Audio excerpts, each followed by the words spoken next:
একটা পাখির পেটের ভেতরে কোনো দানা পানি নাই, কিন্তু আল্লাহর উপর তাওয়াক্কুল করে পাখিগুলো যখন বের হয়ে যায়, বিকেল বেলা পেট ভর্তি করে, উদর ভর্তি করে, আবার পাখির নিরে পাখিগুলোরে ফিরিয়ে দেয় কে?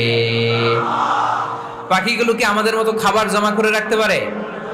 আমরা তো 7 দিনের বাজার একবারে করে ফ্রিজে রাখি। পাখিদের ফ্রিজ আছে না? আছে।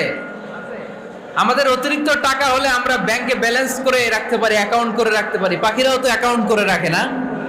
না, প্রতিদিন না খেয়ে বের হয়। কালকে ওই পাখিটা কি খাবে, কোন জায়গা থেকে তার রিজিকের ব্যবস্থা হবে, আল্লাহ ছাড়া কেউ জানে।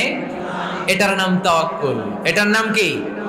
আমাদের সাধ্যের, আমাদের ক্যাপাসিটি, আমাদের ক্যাপাবিলিটির সবটুকু করে আমরা তাওয়াক্কুল করি একজনের উপর। চিল্লায় বলেন, তিনি কে?